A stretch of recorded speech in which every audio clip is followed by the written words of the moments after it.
E se a sua consciência não estivesse presa no presente? E se as decisões que você chama de livre-arbítrio já tivessem acontecido antes mesmo de você nascer? E pior, e se aquilo que chamamos de alienígenas não viessem do futuro, mas de um passado tão antigo que nossa mente não consegue mais reconhecer? E aí, meus manos, aqui é o Gabay. Bem-vindos ao Labirinto Secreto.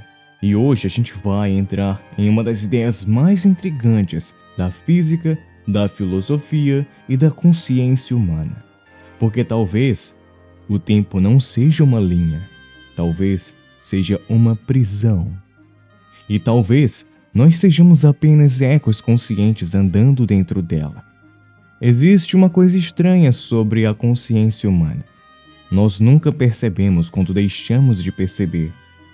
Você não consegue sentir o momento em que está inconsciente. Você simplesmente, entre aspas, desaparece e depois retorna.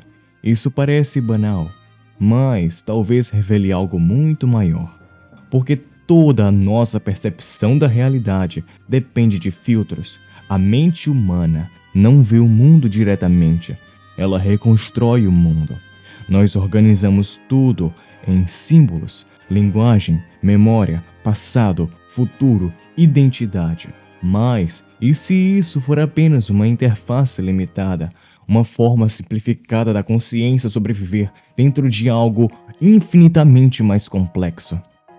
Talvez o tempo não funcione da maneira que sentimos. Talvez passado, presente e futuro coexistam ao mesmo tempo, e nossa mente apenas escaneie pequenas partes disso. E se isso for verdade, então viagem no tempo deixa de ser apenas ficção científica e ela se torna um problema existencial.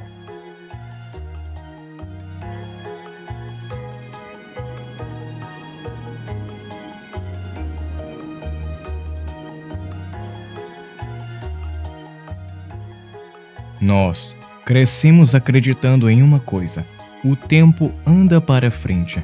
Ontem, hoje, amanhã. Mas a física moderna começou a destruir lentamente essa ideia. Na relatividade geral de Einstein, o tempo não é absoluto. Ele pode desacelerar, pode distorcer, pode até se curvar. E é aí que surgem as chamadas curvas temporais fechadas, as famosas CTCs. Estruturas teóricas onde o espaço-tempo dobra sobre si mesmo, permitindo que algo retorne ao próprio passado. Isso não é fantasia de internet. São soluções matemáticas reais das equações da relatividade. Buracos de minhoca, universos rotativos, cilindros de Tipler, todos apontam para a mesma coisa, a possibilidade de que o tempo seja navegável. Mas existe um problema. Nossa consciência foi construída para perceber o tempo como sequência. Nós precisamos da sensação de continuidade para existir psicologicamente. Sem isso, identidade começa a colapsar. O que é feito por aquilo que chamam de meu eu é feito por algo maior do que esse eu dentro de mim.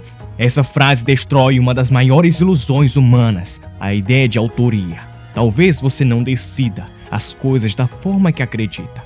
Talvez sua consciência seja apenas o ponto onde processos muito maiores se tornam perceptíveis, e isso conversa diretamente com uma visão filosófica chamada eternalismo, a ideia de que passado, presente e futuro já existem simultaneamente.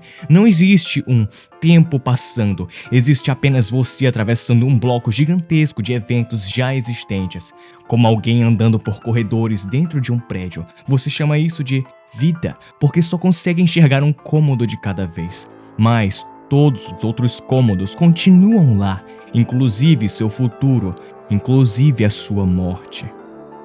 Se tudo já existe, então o livre-arbítrio pode ser apenas uma sensação. E isso gera uma pergunta terrível. Se eu viajar para o passado, eu consigo mudar algo? A física talvez responda que não. Existe uma hipótese chamada princípio da autoconsciência. Ela sugere que o universo se reorganiza para impedir paradoxos. Ou seja, você pode até tentar mudar eventos, mas o próprio tempo corrige inconsistências, como se a realidade tivesse um sistema imunológico causal. Isso significa que talvez o passado seja intocável e pior, talvez nós já estejamos presos dentro de eventos inevitáveis, sem perceber. Existe uma metáfora linda e aterrorizante. O viajante temporal seria como um sonhador dentro de um sonho.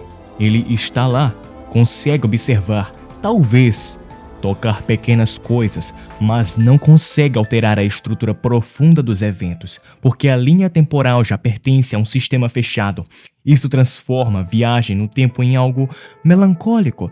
Você poderia revisitar memórias, ver pessoas perdidas, testemunhar tragédias, mas talvez nunca pudesse realmente mudar nada, apenas assistir como alguém condenado a caminhar eternamente pelos próprios fantasmas. Agora vem a pior parte. Se você viajar no tempo, você continua sendo você? Eu acho que não. Porque a identidade não seria fixa, ela muda conforme relações, estados mentais e contexto temporal.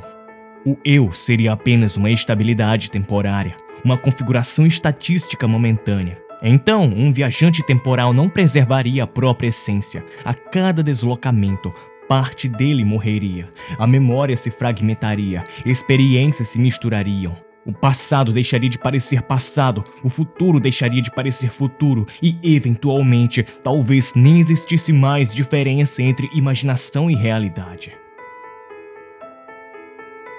Talvez o mais assustador sobre viagem no tempo não seja o paradoxo, nem o colapso da causalidade. Talvez seja perceber que nossa consciência pode ser pequena demais para compreender aquilo que já está presa. Porque se o tempo realmente for um bloco, então tudo já aconteceu. Sua infância, sua morte, seus erros. Esse vídeo, tudo coexistindo agora, em algum lugar do espaço-tempo, e talvez consciência seja apenas a lanterna fraca atravessando corredores infinitos de uma estrutura muito maior. Uma estrutura que nunca fomos feitos para entender completamente. E então, você acredita que o tempo realmente flui? Ou acha que estamos apenas atravessando algo que já existe?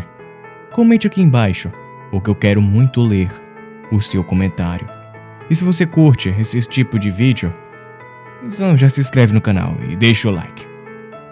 Porque isso aqui é só o começo do labirinto. Enfim, eu sou o Gepei e até uma próxima vez.